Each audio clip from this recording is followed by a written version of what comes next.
Hi everyone, welcome and thank you for attending the 5th of 6 webinars that Gregory has kindly dedicated his time and effort to. We're very, very grateful. This one is looking at what to do and when to do it, turning a bad situation into a positive outcome. Gregory is from the Australian Childhood Trauma Group, and so hopefully this webinar, once this goes online, will be the second last one. We've got one additional one obviously after this, and one of the others we're just working through some editing issues for. Before we go any further, I'd like to, of course, acknowledge the traditional owners of the land on which we're all meeting from today in our respective locations, and pay my respects to elders past, present, and also emerging. Some brief housekeeping stuff, so you'll notice that your microphones and cameras are disabled. We've done that deliberately, but there may be opportunity throughout the webinar to have the mics enabled, depending on what Gregory wants to do. But just be aware there is a chat tab at the very top of the screen that you can type into if you've got any questions or any comments as we go through. And so without further ado, I will hand over to Gregory. Thanks, Gregory. Thank you, Danny, and hello, everybody. I'm just going to share my screen, I hope. Hold on, up that guy. Oops. I've got a whole lot of things flashing on as I'm doing this. I don't want any of that, but I do want that. And I want... Just while that's setting up, Gregory, I'm just putting in a brief comment just in the chat function, just around confidentiality, if anyone is actually posting anything, just to be aware of that. Oops. Wrong camera.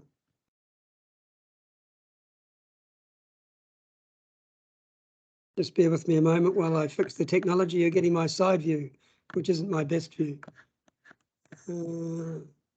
Camera format. Is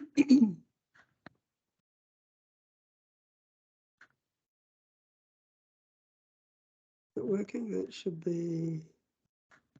Should see the front. There we go. Much better. Nobody wants to see my side profile. And click. Right, there we go. We're on board. Welcome everybody. Yes, this is number 5 of 6. We've almost gone the whole journey. I am interested if I could see. Actually, I won't be able to see if you put your hand up because I'm now on my presentation. But if there's anyone out there who's been to all of them, and this is your 5th one of 5, then well done to you for making it to all of them.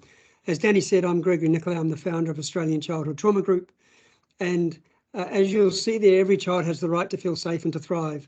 I don't just believe in that in my head. I believe it's what we should do as adults in the community, whether we're dealing with children in care or our own children or our grandchildren or great-grandchildren. We should hold this in the front of our mind as we go about our work. Just to make sure you haven't come to the wrong seminar, this is what to do and when to do it, turning a bad situation into a positive outcome.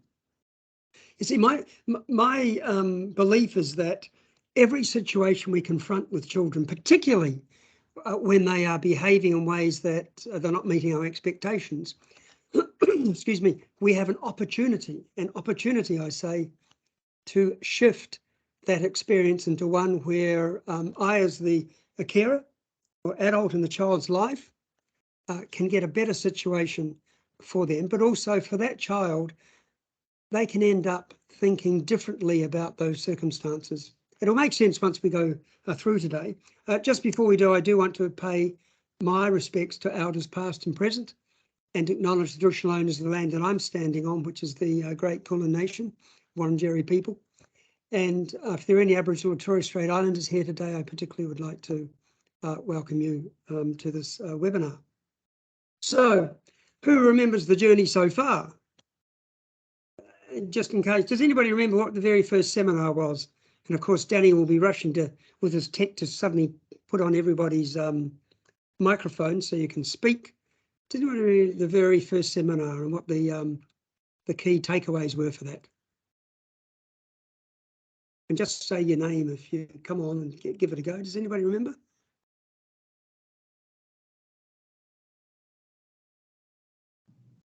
Working on it. Okay. There would be a second. There might be, Greg. I'm just putting mics on for people. Won't be a second.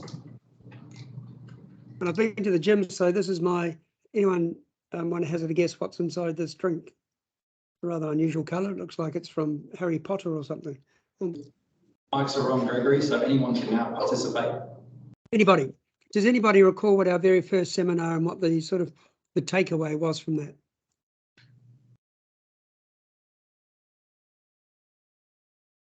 I'll give you a clue.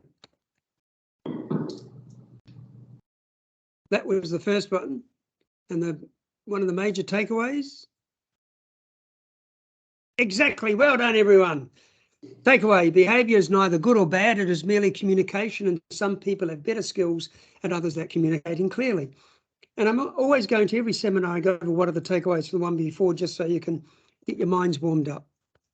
In that first seminar, I'm trying to get you to think differently about behaviour and to move away from good or bad in the way we describe behaviour, because what we do when we see good behaviour, we ignore it or reward it. And when we see bad behaviour, we go into this mode of sort of, you shouldn't be doing that, and I'm going to tell you you're not good enough, and I'm going to tell you what you should be doing. Rather than saying, I wonder what this child's trying to communicate to me. What are they trying to tell me? They're not very good communicators. They can't say, I feel really scared, I feel angry. So what do? They might lash out at us in some different ways. The second seminar was getting started, preparing your mind and body to care. Anybody out there remember what that was about?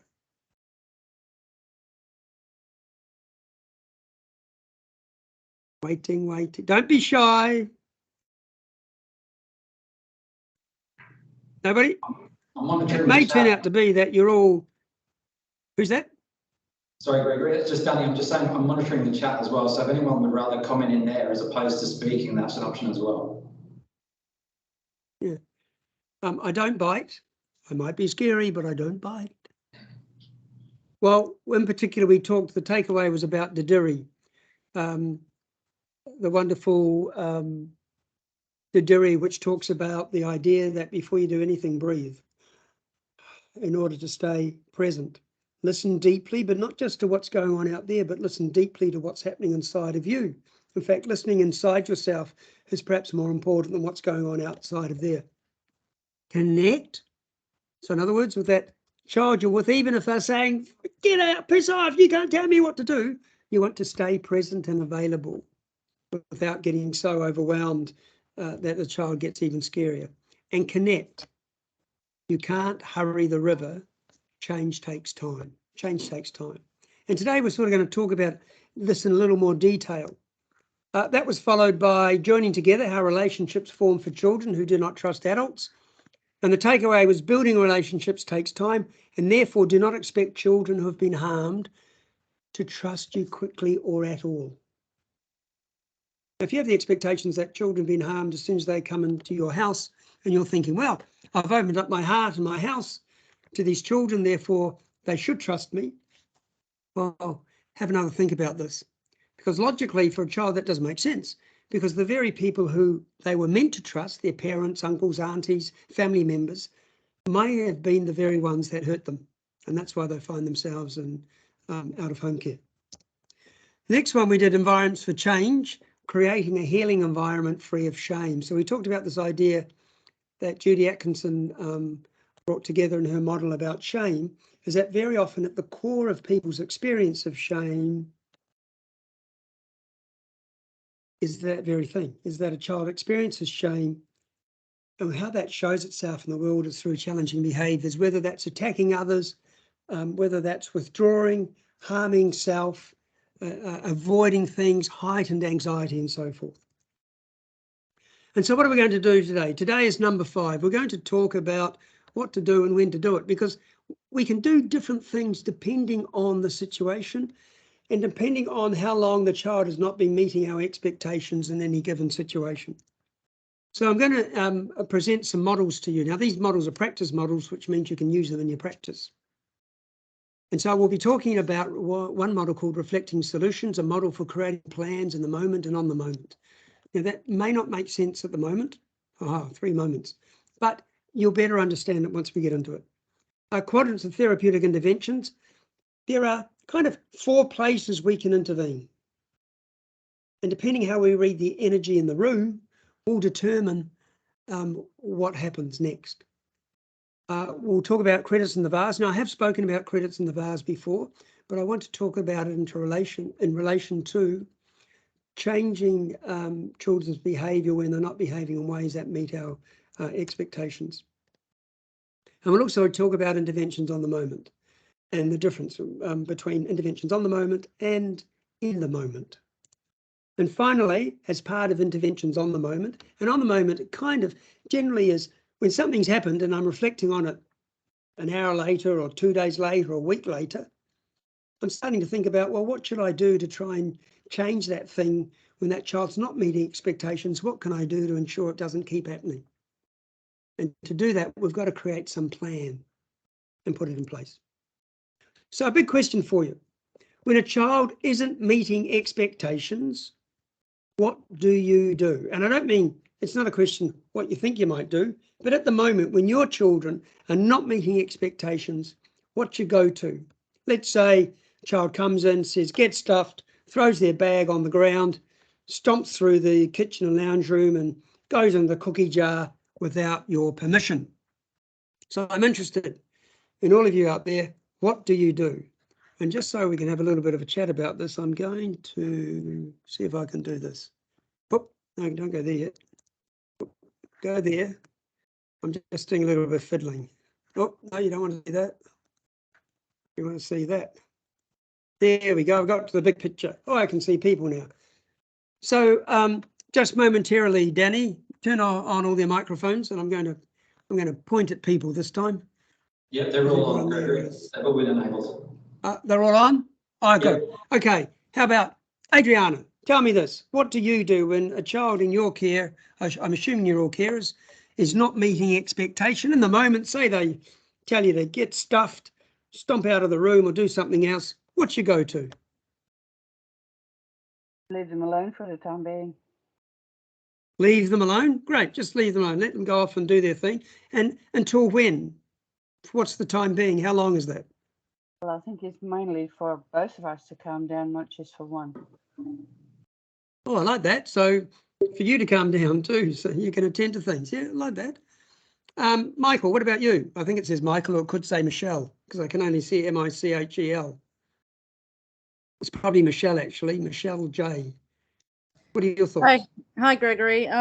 We pretty much revert back to the Meerkat story, Your Brilliant Brain, and ask what is happening for Meerkat, to see if he's standing to attention, if he's blocking the other two fellas in the brain, and also what is going on for him to stand up. Great, I love that analogy. Meerkats, no doubt you've all seen the meerkats. Have a look around to see if there's any problems. Maybe it's Katrina, or it could be Katrine, but the surname begins with E. What are your thoughts? Hi. I'm more of a talker. Just ask if they want to have a chat. Great. See how they're feeling. Yep. So we've got feelings, and you know, if they're sort of going, well, you get like this when you're trying to say, tell me how you're feeling, like that. What do you do then? Probably just say, look, we'll chat later when you feel like it. Like, let's just have a bit of time out. Okay, great. Teresa, I think it's a Teresa with an F at the end.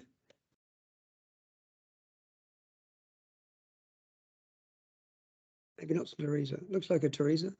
Maybe Teresa's using some. Okay, Louise. You're thinking he's picking on me. He's picking. I'm not picking. I'm just looking at names on the board. What about Louise with a B? Hi. Hi, Louise. I usually just stay present and acknowledge how they're feeling. Because if they're really angry, they don't want to be saying, you know, everything's okay. They want you to say, I can see you're really angry. So we always start with acknowledging how they're feeling at the time. Right. And so you say, oh, look, looks like you're feeling really angry. And they go, get stuffed. What happens then? I don't know. That's never happened to me. It hasn't happened. Fantastic. So what happens when you say, it seems to me you're feeling really angry? What normally happens? They just agree with me and say, yes, I'm really angry, angrily. Great. Fantastic. The power of empathy. You're sort of demonstrating there, Louise, the power of empathy. And it's so true. If you can hit the nail on the head in relation to empathy, then it tends to be, it takes sort of the wind out of the energy out of the sail, the anger sail that's occurring at that moment. Excellent. Now we'll go back to sharing for a moment. I'm really, no, I don't need to stop sharing. I just need to go back to here.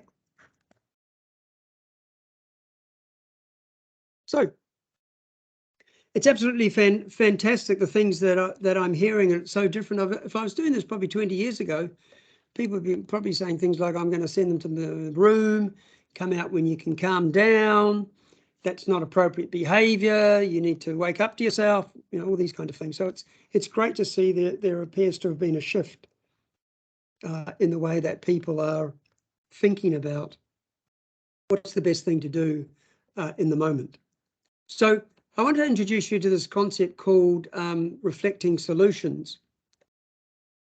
Now, most of the time when we do start, and just sort of, some people sort of demonstrated this in their answers, we have a tendency to say, you know, what can we do? Or what should we do? And that's our starting point. Someone goes, and we go, what can we do? Well, I'd like to suggest, and this is based on a little bit on Bailant's work, where he says, don't just do something, sit there. That maybe it's better if we don't just do that. There's a whole lot of other stages before we determine the intervention. And this is a bit dependent on whether it's a life and death situation. Now, in most cases, we're not dealing with life and death, but in a life and death situation, a child about to run out on the road with the potential of a Mack truck coming down and maybe hitting them, of course, we're going to do something. In fact, you know, our amygdalas would fire up and we'd probably grab them by the shirt collars and pull them back in off the road. That does happen, but most cases we're not dealing with life and death. So Balant would say to us, well, hey, how about we just sit here for a moment and let's have a look. Let's make some observations about what we see. And I have shown you this model before, but I want to use some examples and get you to think about some cases in your own life. So it's, what do I see? I'll give you, in fact, has anyone got an example that maybe, and we'll play around with it a little bit. You don't have to, please don't use the person's name or anything like that. But if you give me an incident that's happened, it can be, it just happened today. It can be, it happened yesterday or the day before or last week, or it happened a year ago. And it's just, you know, comes back into your mind when I say this. If you just paint the picture of an example when a child hasn't been meeting expectations, and you're struggling a bit to make sense of it. Has anyone got an example?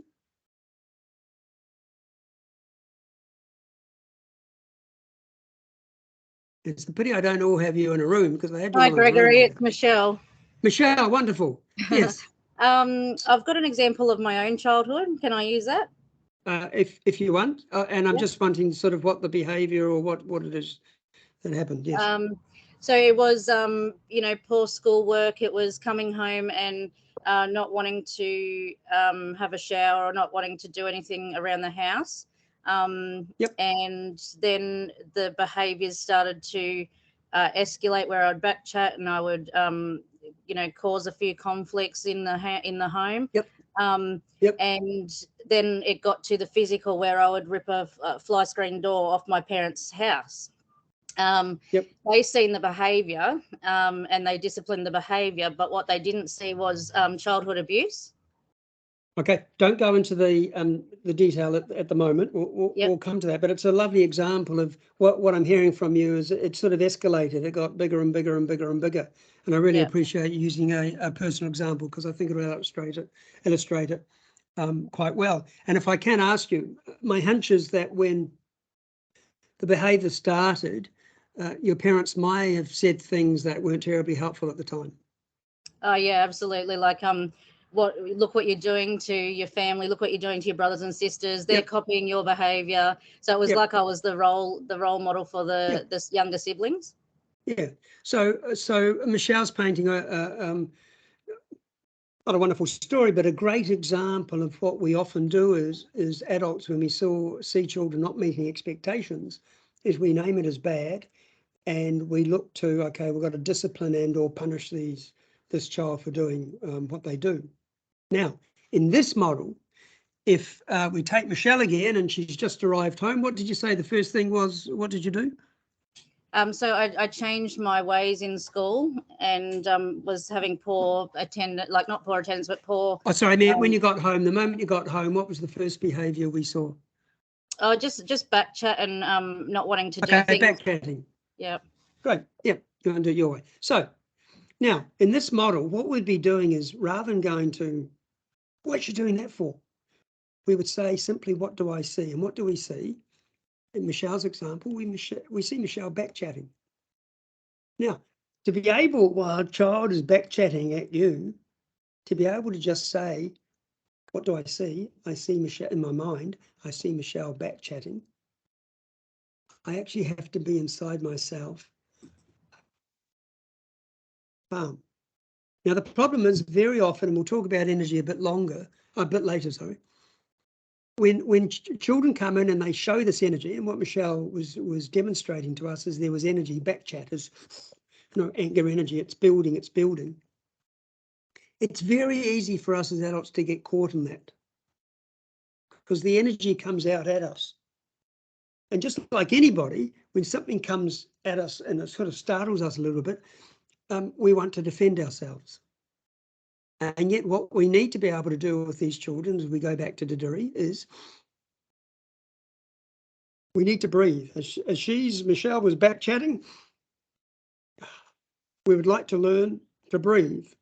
So in this example, if Michelle was one of your children, what do I see? I see Michelle back chatting.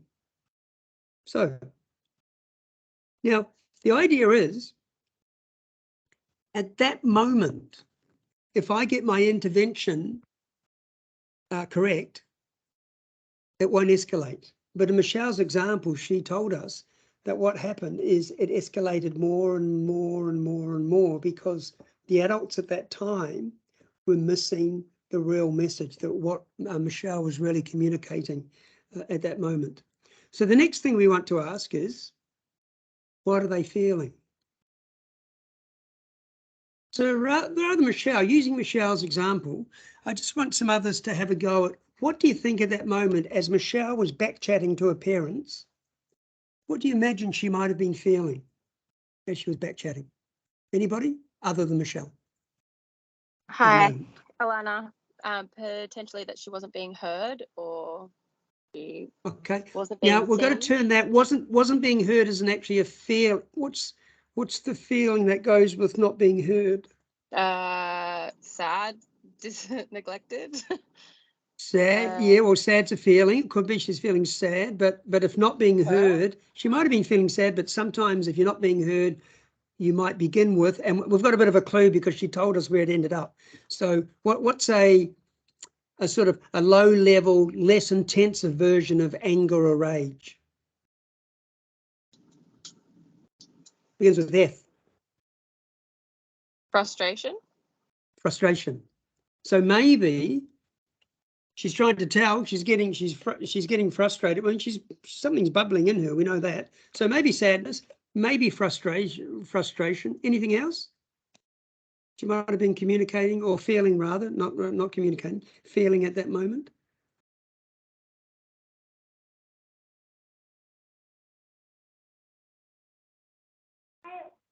Hi, becoming anxious. Anxious. Thank you very much. Who was that? Who said that? Jebe. I missed you. Sorry, who was that? It's Jebe. Jebe. Debbie. Oh, Jebe. Yeah. So what I heard was anxiety. So we can rest assured. So we've got anxiety, frustration, and sadness. Now let's just hear from Michelle if she can remember at that moment.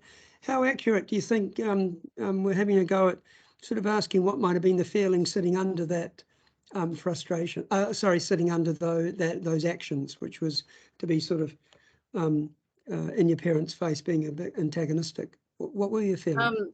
I have to let you know first that I've had NLP therapy, so I'm going to try my hardest. But I do remember feeling that the person that was meant to provide me with everything didn't. Okay. I do remember that escalated for me. So can you tell me what can you talk about a feeling that relates to that? Because that's a sort of a thought, but isolation from the other kids. So disconnection, isolation. I'm feeling isolated. Yep. Yep. But in the moment with, let's not go back to the school. Let's bring you into the household in the moment of you being in the house, sort of going at your parents. At that moment, can you think about what that feeling might have been? Is it any of the ones that we've spoken with? So we've heard frustration. Yeah. Okay. Yeah. And the reason we sort of know often when kids are trying to communicate and they can't use their words or get the right words, because they may be feeling a bit overwhelmed by these feelings that have journeyed.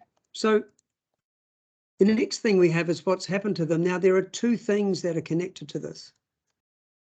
You have what's happened in the moment that's caused them to get frustrated, or in this case, for Michelle to get frustrated. But you also have historical cause. So many of children and young people in your care, the historical cause of the abuse that occurred. And that might have triggered something in the moment. But for now, I don't want to think about the historical thing. I want us to think about what's happened in the moment. So with Michelle, she's told us a little bit of the story. So we're going to use our minds to say, well, what's happened? What's led to this moment of frustration when she's gotten home from school? Does anybody have an idea? Actually, I don't know if you told us exactly what happened at school that day. I can't recall now. So we might need Michelle to enlighten us. So Michelle, what happened in the moment? So in my school life, I took my home to my school and it played out in the classroom. So I started to disengage. Okay. So that's a bit historical. On this day, you may not remember exactly what happened on the day, but what we're hearing about what happened to them is something that was happening at home was taken to school, and once it's taken to school and it gets played out, for whatever reason, Michelle's saying that she disengaged and now she's come back home again and feeling frustrated. Now, this is the important part. What we see is Michelle being in some ways dysregulated with her parents, saying things. What we hear is that she's feeling frustration. What's happened to them, we're hearing that something's occurred. We're not 100% certain about what it is, but it's led to these feelings and therefore then how she's acted out in the world. So here's the question. If you had a child that acted in the way that Michelle said, and you knew, you'd looked at what they said, you now know what they're feeling really frustrated. You have some sense that something has happened to them. We're not sure exactly what, but we know that it's impacting them. Is anybody going to use the sort of interventions that say, go to your room? Or don't talk to me like that? Or you need to wake up to yourself? Now, the answer is probably no. And what you have done in my comment before, some of you gave some really good examples of what you can do. Empathise, you said, some said. Listen to, meerkat, with some other examples. Anybody else got some thoughts about what, based just on the little bit that Michelle's told us, what we can do if we were going to do something? What might that look like? Hi. I think you have to create a secure environment for this child. Then you engage with this child, like communication. Try to communicate positively to this child. Don't blame the child. So telling the child, oh, I know you are upset. It's not your fault. Tell me what is going on. We will both will work through it. We'll find way to solve the problem, things like that. Just encourage, give the child, reassure the child. So maybe that will make the child to open up and tell you what the problem is. Then you can help the child through that, I think. Well, one of the comments I really like that you said is, we can work out a solution. Now, interesting. It's the we that I like, because often what happens is when we go to a child and say, look, you need to go away and think about this and go to your room, we're actually saying is you work it out for yourself, rather than connecting and saying, can we do something together? And that's absolutely critical. Excuse me. The other comments you made about secure environment are absolutely true, but in a general rule, they should be in place. And just because you have a safe and secure environment doesn't mean that a child or young person is not going to act out in ways that we think aren't meeting expectations. In fact, sometimes the opposite can happen. You create a safe and secure environment, and for a time you find a child or young person acting out much more intrusively and intensively than you might have expected. Because you see, when you're in a safe and secure environment, that's when you can sort of start letting out the stuff that you're holding in.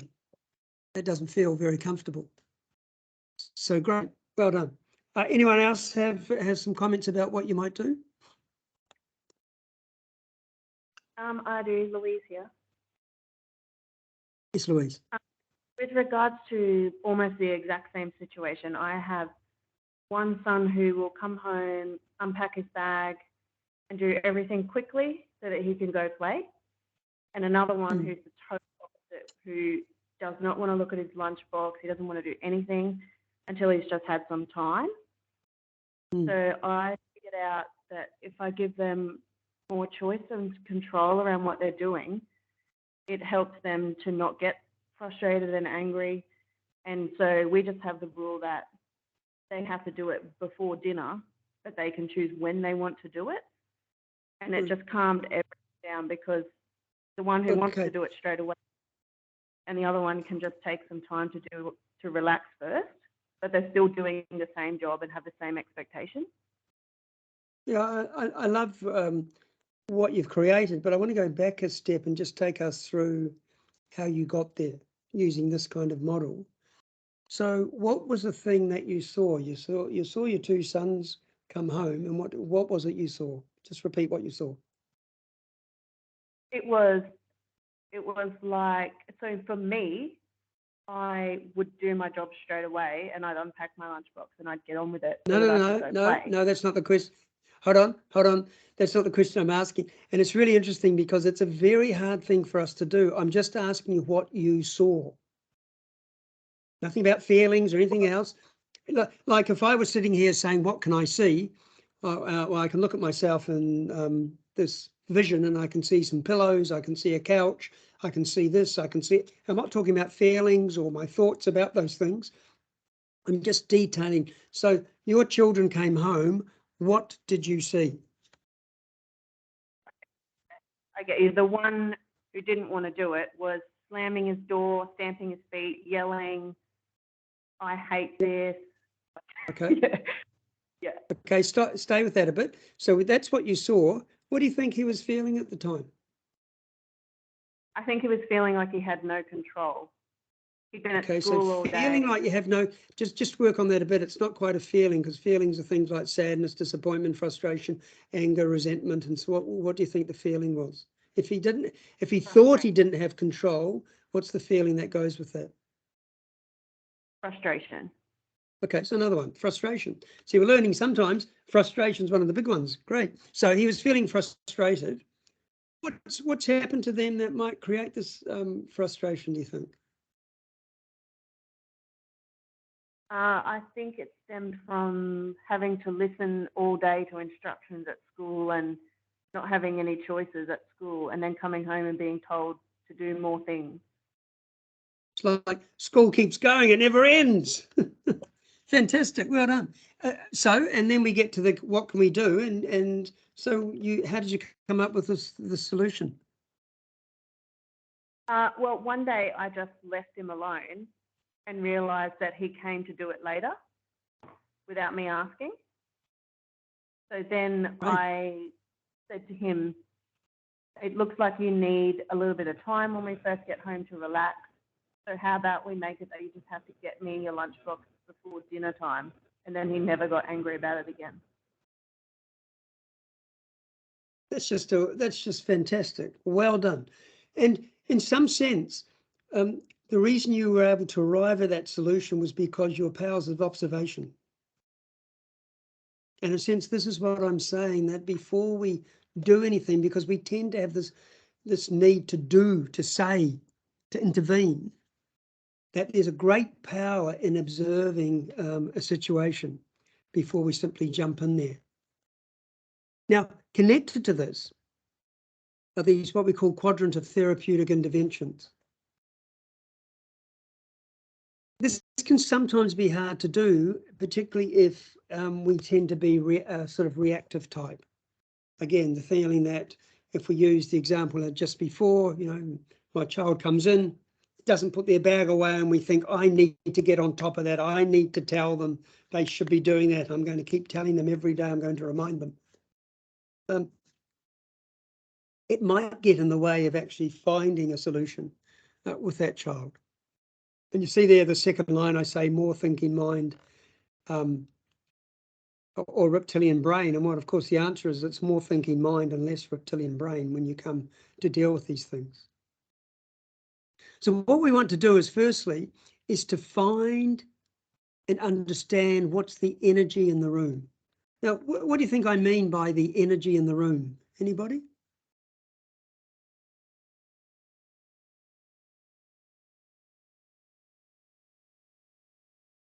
What's the energy in the room? The way they are acting. Say again? The way they are acting, like the level the way they're acting, and yes, and what's that about energy? Like the level of anger that they are expressing. Do you think? Okay, so level. So we're talking level is about heightened, something's heightened. Yep, what else? Oh. What else can energy tell us? Behavior? Yes, it can tell it, well, it can, but it also tells we've got to connect it to something. Energy we connect to, we've already been talking about it before, we connect to feelings. So energy can tell us about, on the continuum of a particular feeling or group of feelings, it can tell us where they are. Okay. So if the energy is low and I say, but they're feeling frustrated, then they're down this end of the continuum. If the feeling is anger, well, it's maybe in the middle. If the feeling is rage, the energy is going to be bigger. Now, people also talk about a thing called passive aggressive, which tends to mean that the energy goes inward rather than outward, but we can still read energy that goes in rather than out. And so what we're talking about is children do have this energy and they show us this pathway. So as energy gets worse, that's the graph. So when a child's behaving in certain ways, and if we don't get the appropriate intervention early on, and when I mean early on, I mean down here, then things can get worse in terms of the energy. Think of it as going from frustration to annoyance to anger to rage, explosion. There we are up there. Now, at any point, it's actually a cycle, a bit like a wave. Things get worse before they get better. And our role is to see if we can cut this off at the pass somewhere so that we don't have this.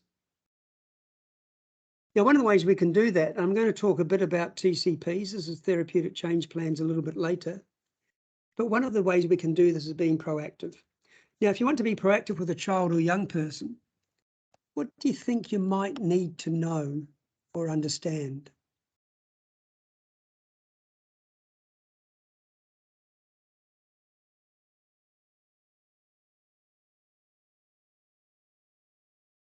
Gregory, I just in regards to your question there, to know how they operate and what sort of triggers them and sets them off. Absolutely, spot on. Now, as you get to understand your child or young person that's in your care, the more you understand what sets them off, how they operate. And by how they operate, it can be anything from, are they the sort of person who tries to treat a relationship as a transaction? Can I get stuff off this person? Are they sort of person who treats a relationship in order for me to feel big? I've got to make them feel small, therefore I have to be attacking, etc. We want to sort of work out how they operate. And then what are the triggers? If I stand over them, do they get defensive? If I walk towards them briskly, do they run away? And so forth. So we're looking for their triggers. Because now this is not to say that if you know a child's triggers, we should avoid them. But this tells us that if we know their triggers, there's some work we need to do to help them to manage them. And there's a difference between avoidance and managing. Now, if a person is really scared of snakes, you can go through your life trying to avoid snakes. But if you're going to live in Australia in the outback, maybe that's not the best thing to do, or even in the city. Might be better to work out how you can overcome your fear of that. Now, when this behaviour is sort of moving, say we're down this end here, you can't quite see it, I'm off screen, we're down this end, whoop, that end. This is working in opposites because of the way the camera is. But we're down one end, there's frustration.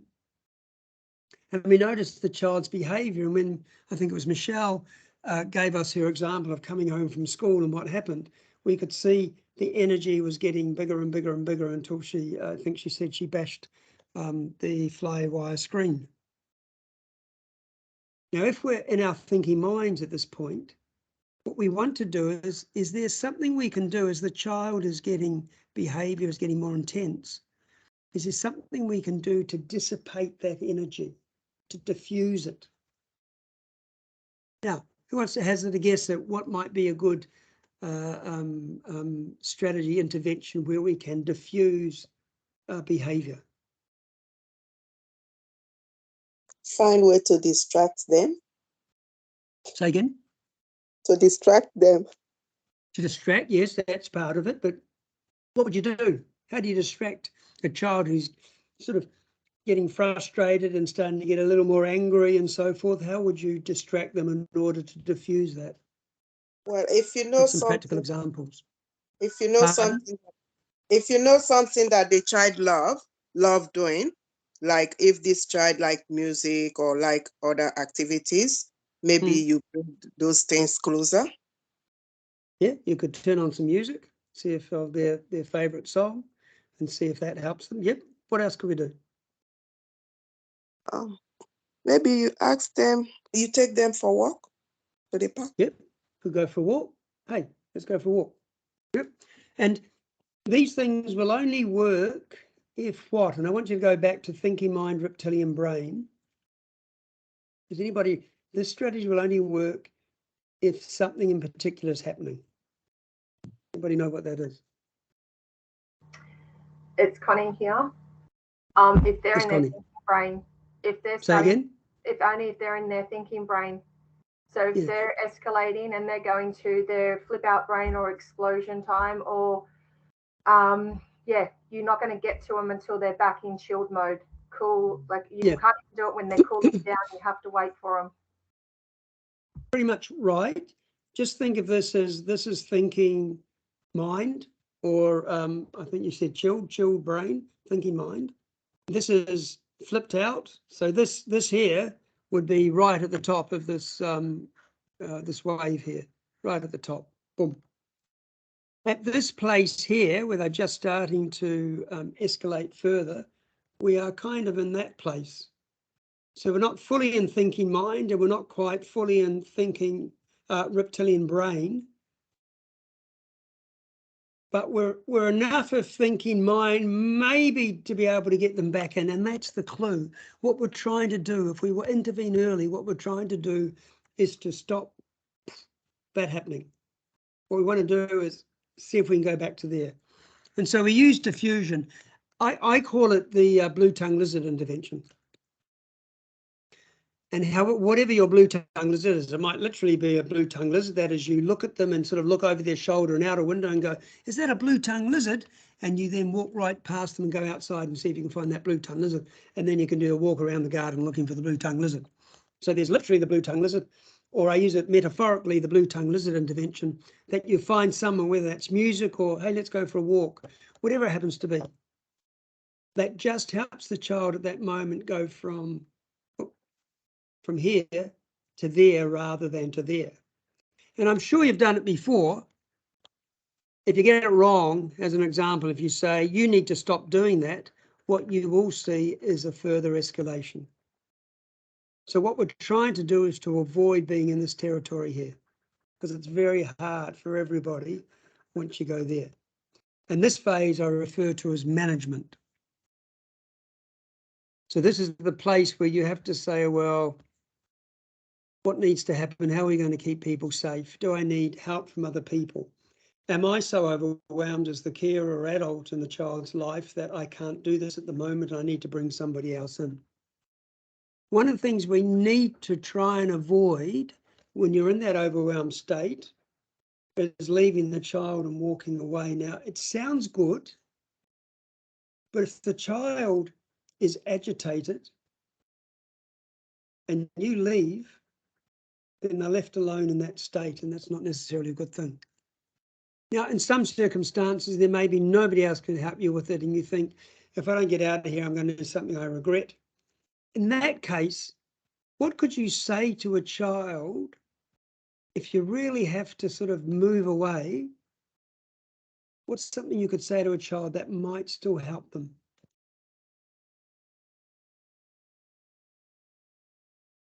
So they're not left alone and abandoned at that moment. Gregory, something like, you know, I don't have the answers right now, but let's work it out together, or let's talk to whoever. You might, you could. It would probably be difficult when you're in that state. I actually do like the let's try and work it out together, and there's a place where we do actually do that. But something else, because we're talking about here that you're really overwhelmed and this child is starting to head towards this phase. And you think if we keep going, we're going to hurt each other. Okay. What could you say at that moment? Pardon? We're both not in the right frame of mind, or we're both not. We both need to just sit together a bit and have some time, or. Yep. Do that. Anyone else?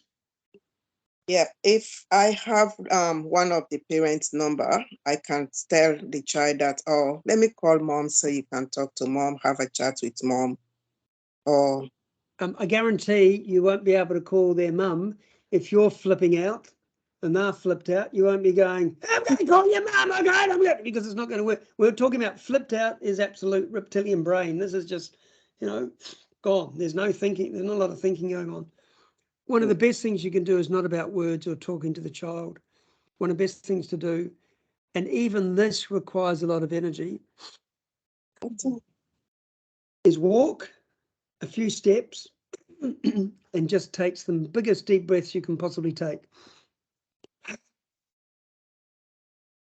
what you're trying to do is physically force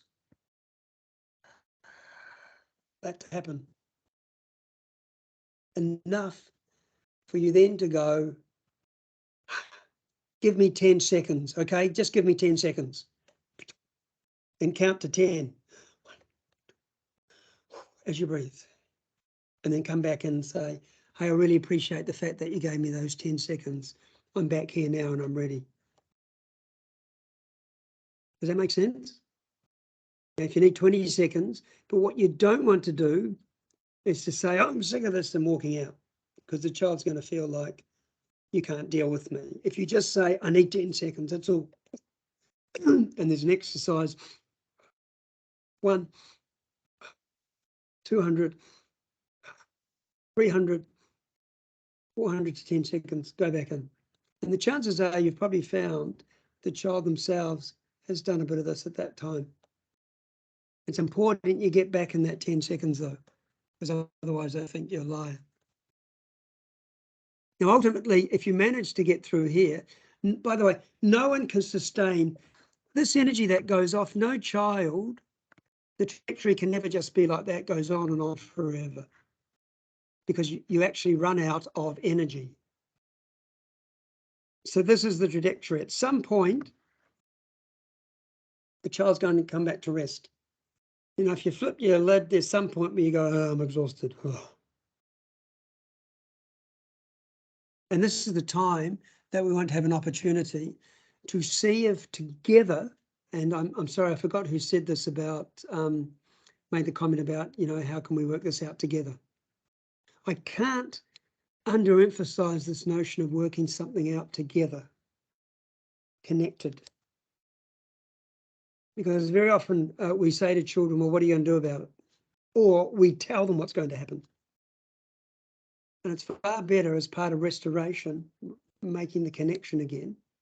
And when I get to credits in the vase again, I'll give you a concrete example of how we might do it. That we want to say, how do we do this together? And part of this doing this together is maybe talking about what do we need to work on to help you so you don't have to have these moments, that you have more of these moments. You know, we all get angry, we all get frustrated. But the question is, can we manage the level of the intensity of those feelings so we can still function in the world? And that, of course, is the challenge. We're going to pull this together towards the end. So restoration. Credits in the vase. So I'll use a little example with this one. I have talked about this, but I'm going to use it as how we use it when we're trying to put in place an intervention. But just to remind you of it, the credits in the vase says something about our internal working model, how we feel about ourselves and the world around us.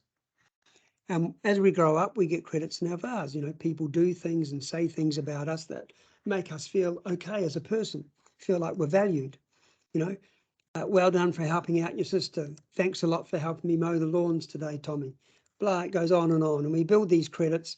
And these credits simply help us to have a level of resiliency, and that's what R is.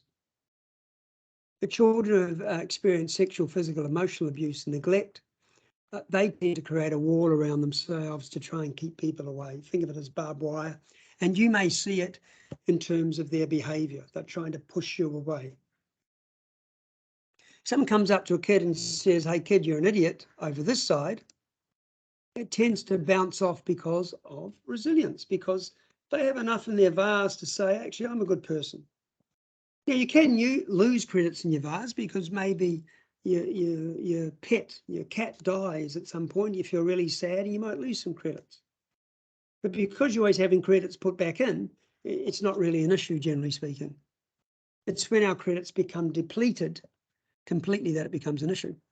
And often for children in care, they tend not to get very many credits in their vase because they're always behaving in ways where adults say that's not good enough. And they're being punished rather than seeing their what they're doing as communication to us. So a child like this on the right, someone says to them, you're hopeless, you're no good. And if they tell them that, what happens? They absorb it right into their internal working model. So their internal working model, rather than saying you're valuable, says you're no good, you're hopeless, you're not of value. Oops, just go back again. So I use this as an example of how we can turn a bad situation, one that where we think the child's not meeting expectation, when you're very naughty, then we can turn it around and actually put credits in their vase. Now let's just imagine that a child in your care has broken something that may be of value to you, some heirloom, poof, knocked it off. They came in frustrated and you tried to sort of talk to them, I don't want to talk, and smash. Now, for all intents and purposes, you'll probably have some mixed feelings about that situation. But in that situation, I want to get credits into that child's vase. Does anybody want to hazard a guess or come up with a plan? How in this moment, that child has broken an heirloom of mine, how am I going to get credits into their vase? Anybody? Hi. I would tell the child not to worry. I will help him to clear the mess. Sorry, you'll have him do what? I will help him clean the place. I would just say, don't worry. It's not that important. Don't worry about it. Then I would just clean the place. Kind of. Maybe that will make him happy. The dilemma with that is you're probably ignoring your own internal state. Let's imagine this vase that he just broke or she just broke. was an heirloom that's travelled a long way with you, and it was your great-grandmother's, and it was passed down, and it has special meaning for you. And you're going to say, don't worry about it. And yet you're feeling, it's got some mixed feelings. I like part of almost what you said about the cleaning part, but it needed a little bit more around that. So here's the first thing. If you take children not meeting expectations as an opportunity to teach or for them to learn, then you'll be on the right track. So this is an opportunity, child's broken a vase for them to learn. So the vase breaks, smash. And sorry, a garbage truck's just arrived. I don't know if you can hear that. The vase is smashed. My initial reaction is probably, ooh, it was my great-grandmother's and I loved it and it has so much memory. Oh, what am I going to do? I just want to throttle the little so-and-so. But you manage to sort of keep in a bit of your thinking mind. So we might do something like this. Oh, I see you're telling me you're really feeling quite angry and you wanted me to know that by breaking that vase. I wonder what we should do now. So that's the first question. Notice I say, I wonder what we should do now, not what you should do. I wonder what we should do now. In our house, sorry, you have to speak up a bit. There's a garbage truck in your house. In our house, everything comes to we make a plan. We keep it clean. We need a plan on how to get out of the situation. Yeah. So we make a plan on what we could do next. Yes, you might be upset that it's broken, but with the child, if you make the plan, it helps bring you and the child out. Okay, I just want to clarify again those garbage trucks and throwing bottles into the. You're saying that in your household you have a general rule where things need to be cleaned. Is that right? Or if something's broken, fix it. Is that what I heard? No. If something happens, to bring yourself and the child together, we always we make a plan. So it's about when you say we plan, as in the child and I, how we can get past it, how we can clean it up. Okay. Yes, it great start. But I just want to say that's what we want to do. But often, child's broken something, they're frustrated. You go, look, what should we do? And they go, get stuff. I don't care. So I'm wanting to work through the sort of the nuances. If they say get stuff, I don't care. What are you going to do then? Where's your plan go? And remember, we're trying to put credits in their vase at the same time. Yeah. So we use in our house, we have what we call our traffic lights. And the red that's where you don't want to go. There's no coming back from there. That's, they're past the point. So we try and keep ourselves either in that yellow or green where we can still move past situations. Yeah, no, that's what you're saying you try and do. Sense? But given this, the child has said to you, get stuffed, I don't care. At that moment, what are you going to say? What are you going to do?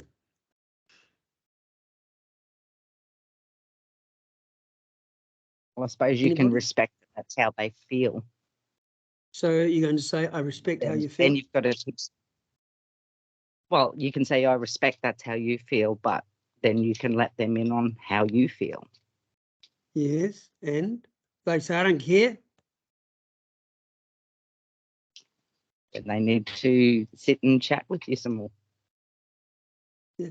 We never leave. I'm just challenging you a little bit here because the thing I'm trying to get you to think about before you decide what to do is the question in one's mind should always be, what part of the mind is this child in at this moment, and how do I get them into the part of the mind that will allow them to engage with me? So if you're giving a response, like even if it's empathy, I can see you've got some big feelings, you're feeling angry, and they go, get stuffed, I don't care. And then you have another guy and say, look, we need to talk about this. And I'm not going to talk to you. That tells me pretty quickly they're not in this part of their mind. They're flipped. They're here somewhere. So before I do anything at all, I think that they need to hear how important they are to you. Not just you're right, but they just won't hear it in this space. They won't hear it. To hear that, how important, they've got to be in here. So what I'm getting at this moment, there are a couple of things you can do. If you keep getting sort of, yeah, I don't care, yeah, don't do that. And you want to get them back into this place. Now, we said depending where they are, you could initially use distraction. Forget about the broken vase for a moment. Isn't that a blue-tongued lizard over there? Or we'll go for a walk. Anything. First think, how do I get them here? Because it's when they're in this space, then you can deal with the vase. Yeah. The first Well, thing you got to do is get them back into like this space. we like to cook. So we can make some biscuits. Would you like to do it? But that's often once we've pulled them back a little bit, because I'm not taking them into the kitchen when they're angry. So it may not be cooking then, because you still want to deal with the vase. It might be cooking might be done after you deal with the vase, but it might simply be to say, I can see that there's part of you not ready. There's part of you not ready to talk about this. Fair enough. I'm going to have a little moment, and I want you to have a little moment. And it may be 10 seconds. I'm going to breathe. I'm going to go over there and just breathe. 10 seconds. Well, I usually say, I'm going to go get us both a drink. That way it could be something like that. It could be something like that. But the focus is, are they back in their mind? If they come back to you and they're back in here, then we're good. Then we say, look, gee, vase broke. What can we do about this vase that broke? Now, if the child says, oh no, and if they do go no, I said, okay, I tell you what, just go and have a little think about it over there for 2 minutes. I'll go over here and have a think about it, and then we'll come back together. Come back. So what'd you come up with? Well, I guess we could clean it up, get a brush. Now here's where the credit in the vase. Now we could go, yeah, let's go and do that. Or I can say, opportunity for credit in the vase. Well done for coming up, having a think, and coming up with a solution. High five to you. Boom. All these moments, all these credits in the vase are just helping to sustain this moment, keep them here. But I also know, because the child probably feels bad about the vase, even though they may not be showing it to you, they've probably lost the credit. And this credit in the vase, it's a 5-1 relationship. For every credit that's lost, you need to put 5 back in. So there's 1 I've done. They were done. How are we going to do that? How will we clean it up? Well, we'll get the broom and the brush, and that's a great idea. Well done. Broom and brush, fantastic. Next credit in the vase, 2. We go and get it, comes back. We're cleaning up. As they're cleaning up, that's fantastic. Well done. Look at you. Never seen you sweep so well. Fantastic. I'm just putting credits in this vase. Boom, boom, boom, boom. When it's done and completed, there's also a question, depending on the vase, it may be able to be replaced. And I might say, what do we do now? I don't know, it's broken. We might glue it together. That might be an exercise. Or let's say it was a glass. It may be that we go on a journey together to go and buy new glass. And I give the money to him if it's too expensive, or he knows he's got to have some out of his pocket money to contribute to it. And I get him to go and buy it. I get him to take it home, and I get him to wash it. And all the way I'm along saying, great washing. Well done. I really like the way you spoke to the retailer when you bought the glass and so forth. And all these are credits in the vase. And what we're learning along the way, or the child's learning, is that when I do things, when I break things, there is a way back. A comment? Was somebody want to say something? Nope. And so my whole role, my whole motivation here is to get all of us thinking mind, and also for us to connect in this moment. Now, somebody said about the vase, I'll just, even if it was my favourite vase, I'll just forget about it. It's not important. I actually will at some point let the child know that I understand you're angry and frustrated. I need to let you know how sad I was that particular vase got broken, because it belonged to my mum, my dad, and so forth. And so I have some feelings about that, some sadness about that. Now, I'm not doing it in a way that's sort of blaming or pointing of the finger or shameful. I'm just letting them know about how I'm feeling of it, but they need to be back in the space, and you need to have done that work to sort of clean up the mess and sort of move on and make sure you're connected before you share your feelings. That becomes really important. So interventions on the moment. This is back to Balint said, don't just do something, sit there. We have two types of intervention. We have it in the moment and on the moment. The in the moment stuff we've been talking about, glass breaks, fantastic. But these are on the moment ones, and sometimes more important. They involve, as I said, a therapeutic change plan, but the on the moment ones, these relate to your observations. Oops, sorry. These relate to your observations about what you think the child or young person needs longer term. And in particular, they're to do with the developmental milestones that the child has reached or not reached. And I don't know, you may have a child who's 10 years of age. And if you do, or a 5-year-old or a 17-year-old or a 3-year-old, if you don't have it, I would like you with your worker, when you finish the seminar in the next week or two, to sit down with them and say, what are the developmental milestones we expect of a child of this age, this child I have in my care? And list them. And then simply say, are they meeting them? Are they meeting them? And if you do just 2 columns like that, like tick, that one, or about 50%, 30%, 80%, 100%, 100%, if you do that, you're well on the way to creating a therapeutic change plan.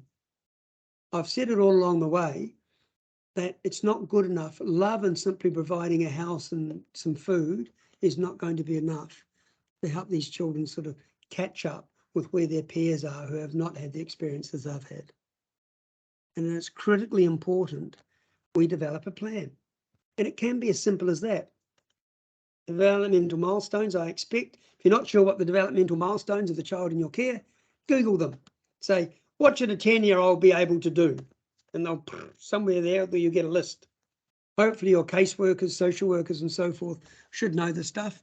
If you have an infant, you can do the same thing. Developmental milestones of a 3-month-old, of a 10-month-old and so forth. And are they meeting them? And if they're not, we have to create an intervention plan that over time is going to work on these things. As an example, if a child has, say, 4-year-old, 5-year-old, has really poor hand-eye coordination, because that is one of it, that's the developmental milestone. They want to improve, as they get older, improve hand-eye coordination. Then your plan might be, okay, 4 or 5 times a week, we're going to play catch. And we'll do it with slightly bigger balls, and we'll get smaller and smaller as the weeks progress. That's really all a therapeutic change plan is. What should we expect? How are they meeting the expectation? No. What are the activities we're going to do in order to meet those expectations? And so we shouldn't just be making this stuff up as we go. We should literally sit down and write a little bit about these things. And this is sort of how it can happen. Here's a sort of simple version. If you want to the simplest version of a therapeutic change plan, then here's the simple version. Engage lots of play, sometimes free and sometimes with rules. So in other words, throughout the week, let a child just play freely and/or make sure they have an opportunity to play where there's some rules, whether it's a board game or a field game or wherever it happens to be. Ensure children feel safe from harm and scary stuff. Whatever that scary stuff may be, whether it's on the television or a show or something else, or people they might be scared of. Have enough food, sometimes healthy and sometimes not. Of course, we want more healthy and less of the treat things, but we do want children to experience the wonder of treats. I'm just playing around with this no sugar diet for a month. So what day? 12 days. I haven't had any, sugars. I haven't had any of these ice creams or anything else. I'm missing it terribly. Are being challenged to solve problems, and that sometimes they succeed, but sometimes I want them not to succeed. Does anyone know why would I want a child not to succeed with some challenges sometimes? Anybody? Why is it important not to succeed sometimes? It builds resilience for them and helps them to have skills to be able to cope with situations that don't go their way all the time. Yeah, because it happens to us all the times. We succeed at some things and we don't at others. And we want to be able to move through the times we don't. And we also want to be able to acknowledge those feelings. I'm really disappointed. I'm sad. I'm frustrated about it. However, I need to be able to move on and keep functioning. Learning about big feelings and how to sit with them and using their own words to name them. So emotional literacy, we want to teach them about that stuff. We want to also make sure they have a few friends to play with and to learn from. And most kids do learn from friends through play. And again, if we go back to the first one, it's play freely sometimes and sometimes have rules. And kids are great at that. They'll just play stuff sometimes, no rules. And then they'll say, okay, rules, here are the rules. And as they're playing, they might add some more rules and so forth. Adults who like to be with them and will listen with interest to all the wonderment they bring into the conversation. If they say, hey, there was a dragon at school today, you go, whoa, a dragon? What sort of dragon? No, don't be stupid. There's no dragons. What sort of dragon? How big was it? What did it do? What did you do? Were you scared? And so forth. Uninterrupted sleep. Now, this is a critical one, particularly if you've got adolescents, but you might have some children who do this, who take screens to sleep with them, and they game in the night and so forth. If kids are going to be healthy mentally and physically, they need uninterrupted sleep. And afternoon naps with the whole family. I come from European families, so naps was something. My Sundays were just glorious days at home. My dad often, sometimes my mum, but my dad often would cook. Dad was a great cook, so was my mum, but on Sundays, Dad would often cook. We would have these, whatever the food was, this beautiful Sunday meal together. And after we'd have dessert and we'd all go and have a sleep. Best day ever. Best day ever. So naps can be really good for everyone. And just the thing about naps scientifically, some people who like napping will have a nap and they feel refreshed. There are some people who nap and they wake up as an adult and they wake up more like an infant, and grumpy and so forth. Science tells us even if you wake up grumpy, you will have the beneficial effect of that nap still. So nap, nap, nap. Always have a nap. I'm walking to school each day where possible and daily regular physical exercise.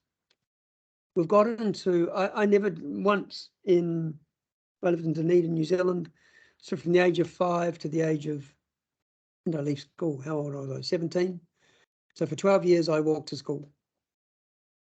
And the longest school I walked to, if you know Dunedin, anyone knows Dunedin, it's very hilly, it was probably from my house, maybe 5 kilometres, maybe more. I walked to school and I'd walk home again. Best time ever. Walking, talking with friends, if I was with friends, walking, or my sisters. And what I knew, walking up a hill and going down, what I didn't know then, I know now, I got physically fit. Children do not move enough today.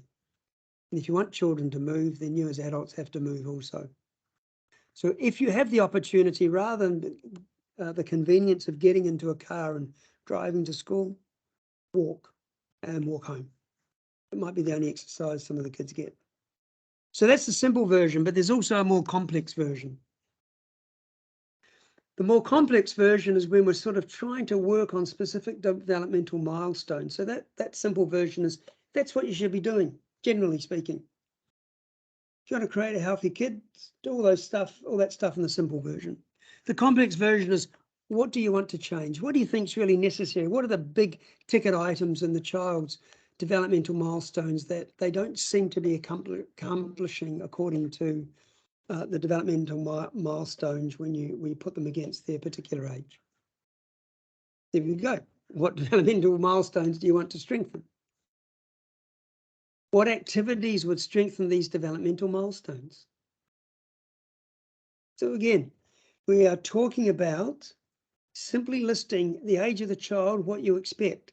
Now, for those of you who have your own children or have had children and are now moved away from home, if you can remember, if you had a 10-year-old, you might be able to remember some of those things. But if you can't, it's better to go and check out Dr. Google. Dr. Google, tell me the developmental milestones of 3 to 5-year-olds or 6 to 7 or whatever it happens to be. Get them and just assess with your support worker, caseworker, do we think the child in my care has met these things?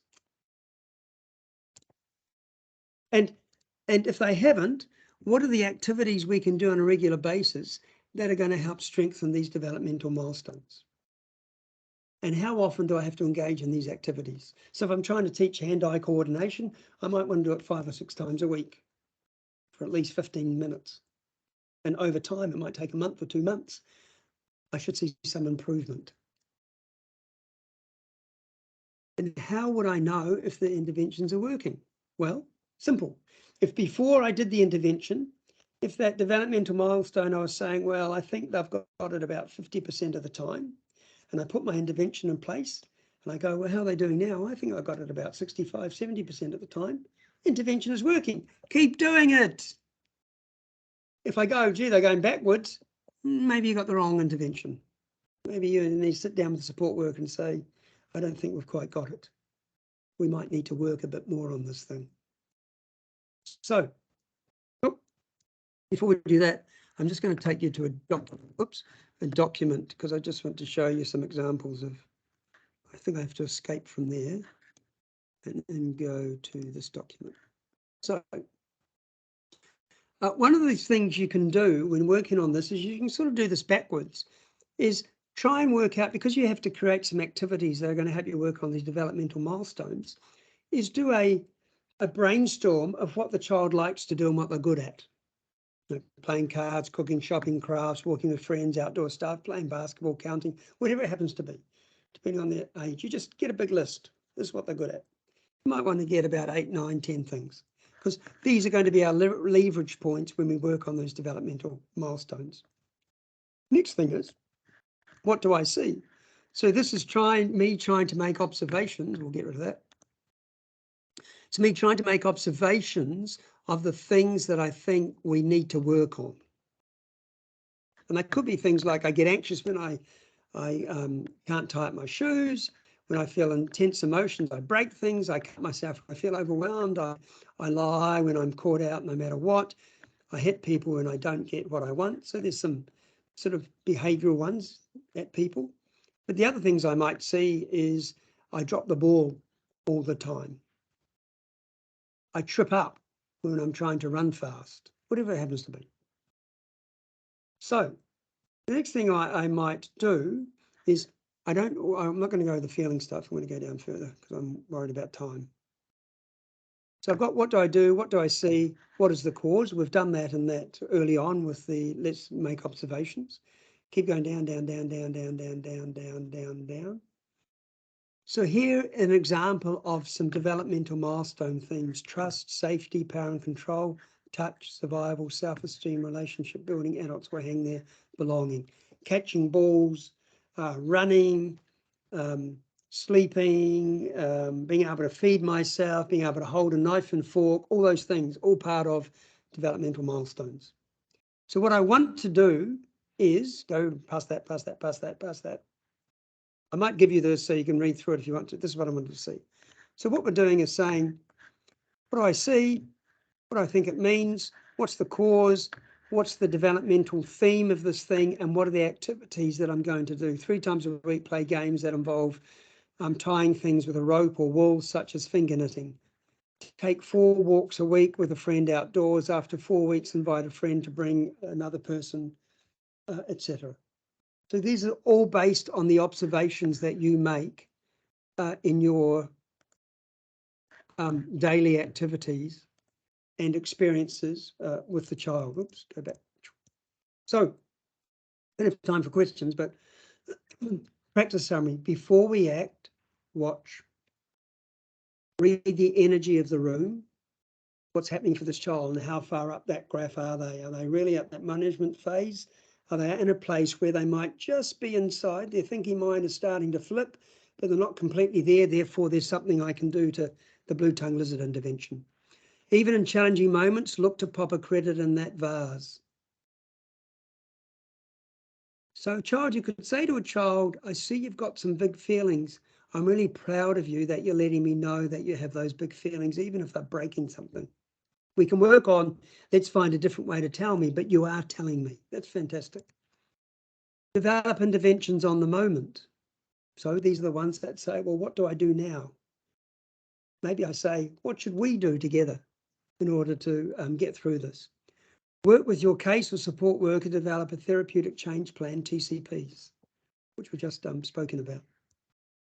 So we've got time for some questions and some thoughts so that we have an opportunity for the next, we've got about 9 minutes, I think, before we all disappear.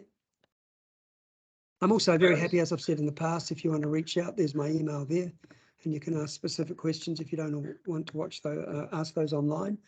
I'm just going to stop sharing here for a moment, and I'll turn off that one. And I'll click. Go back to the last slide. Sorry, please. just hold on a moment. I just need to find my way back to you all. Now Yeah, the someone last here should stop presenting. Here we go. Here we are. Question or thought or comment from somebody? Just to be aware, guys, it's Danny from QFKC. All of your microphones are still on, so if you've got questions, feel free to ask Gregory instead of putting them in the chat. Just be mindful of confidentiality, that's all we'd say there.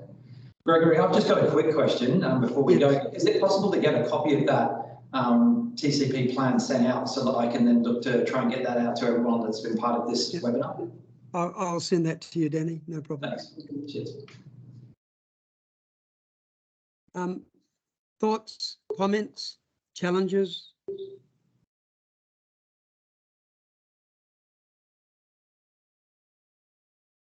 I'll start singing if nobody says anything. I don't want to hear that. Guys, you can speak or you can post a comment or a question in the chat tab. If you yes, I forgot that chat. You can do that chatty thing too, which is here somewhere. Can you take a moment? Let's see if we can fix it. Oh, there's somebody. Ian, I can just see it's the word Ian, and then maybe Callahan. Are you going to say something? Nancy, is it? Or Neville? Yes, or... hi, Gregory. Hi, what's your name? I've just seen Ian. I That's don't see your name. Sorry? Nakani. Nakani, thank you. So when you're working on these milestones, is there like too many to be working on at once that will just completely overwhelm the child? And it will also overwhelm the work, absolutely. Normally I say choose up to about 3. Work on those, and as you see progress, then you say, well, let's work on something else. Another thing to keep in mind, if you're working on these 1, 2 or 3 milestones, they often have a sort of a dominoes effect on other developmental milestones too, because as the child's developing their skill level, they're becoming more confident, and therefore they'll have a try and do other things also. So it's a great question, because it's really important that you don't overwhelm yourselves and you don't overwhelm the child when doing this. It'll end up being like a boot camp. All right, everyone, we're going to work on these 24,000 developmental milestones. Come on, let's go. And everyone's exhausted at the end, and we certainly don't want that at all. Carissa, thanks. That's me there. That's me there. Who's Duty?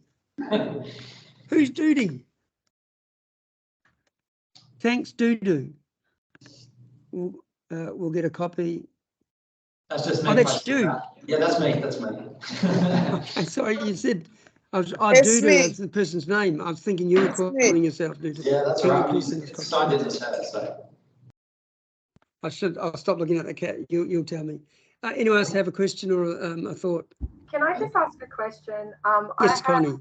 I have 2 children in my care and 2 of my own children. They're all under 6.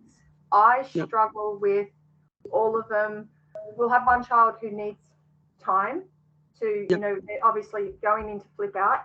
But I have this tendency with the other 3 children tag teaming, and then they all go off at once. Yeah. Because people do, children will mirror each other's behaviour at times, and they're all saying, pick me, pick me, pick me. I'm the one in greatest need. Look, there are 2 things to this. One is my 92-year-old mother. When I asked her, I have 4 sisters and myself, the only boy, and I'm the youngest. And I said, Mum, how did you deal with 5 people, 5 children? How did you do it? And my mother looked at me and said, I gave the time to the person who I thought needed it the most. And there's some truth in this. And she didn't always get it right, I'm sure. But she had to make an assessment of, okay, who's going to need it the most at this point? Now, if you've got 4 kids all going off at once, there are a couple of things. One, do you have other people who can help you out at this moment? Because one of the things my mum and dad were good at doing were teaming with each other and also pulling in other people to help when they needed it. And so I'm a big believer, and I don't think we do this well in Australia, where carers should have a mirror family assigned to them who are available pretty much 24 hours a day, 7 days a week. You call it respite, but you only make them available, you know, once a week or once a fortnight or whatever it happens to be. But a bit more like cousins and uncles and aunts. Your cousins and uncles and aunts, generally speaking, if you get on well with them, you can ring them up and say, hey, Auntie Colleen, can Gregory come over and stay with you overnight? Because I need a bit of a break. No worries at all. And that was good for Gregory and it was good for mum and dad. Or Uncle John would say, hey, listen, I'm going to come over, and Margaret and Taki, you can go out and have a night out, and Uncle John would look after us for the night, so mum and dad got some time out. I think we need to learn to be more flexible. But to your question, Connie, about when the 4 are going out off together, it is really, really hard if you're the only carer in the space. There's no magic about it. It does mean you have to work even harder at the sort of proactive stage of stopping it happening in the first place. And the best way in my mind for that to happen, Connie, is for you to think about who is, and if you have to create it, how can you, either who is your reflective family, your mirror family, and or how can you create one? And the mirror family can be several different people. Connie, you were going to say something? Oh, no, I was going to say that's perfect. It's just in the moments when they do start to all flip out at once, I tend to try and take myself to calm myself down before I have to try and negotiate with them all. So it's just more. And the other thing is, but mine is I need that time out to try and collectively go, okay, how can I tackle every one of their needs right now? Look, I don't know if you're into humour, Connie, but sometimes the blue-tongued lizard, you know, when they're all going off together, you can do something a bit crazy for yourself so it diffuses them from each other. Whether that's kind of, there's a thing called, what is it called? Tin soldiers, floppy dolls. You might just start doing tin soldiers, floppy dolls in front of them. So tin soldiers, floppy dolls, of kids going, this is the blue-tongued lizard intervention. You just sort of yell out, right, tin soldiers, floppy dolls. Floppy dolls, tin soldiers, floppy dolls, floppy, tin soldiers, floppy dolls. Now you'll find within about 2 or 3 seconds, probably, your 4 kids will be going, what the hell? She's gone off her rocker. But the fact they're going, what the hell? She's gone off her rocker, what she's up to, will have taken them out of this sort of reptilian brain and back in their thinking mind, because to observe you and see what's going on. And you could then say, let's all do this together. Come on, everyone, big breaths, tin soldiers. And what you're doing, this is actually a stress release. Tin soldiers, floppy dolls. My sister, who's she's 60, one of them, Michelle, 66 or something. She's still a classroom teacher. And she took on this one, the tin soldiers, floppy dolls. She does it with kids, and 25 kids going off in a room. You do it with 25, you can probably do it with 4. But you have to have a few of those tricks in your bags, because if once you've used it 2 or 3 times, they'll go, stuff your tin soldiers and floppy doll. So you need to have a few different ones so that they sort of, you know, don't know what's coming at that time. Thank you for that suggestion. I'm going to try that one. Thank you. Yeah, good on you. All the best. You can come back and either throw something at me or say, fantastic. Yeah. Anybody else? One thing to that. Louise? Louise. Yeah.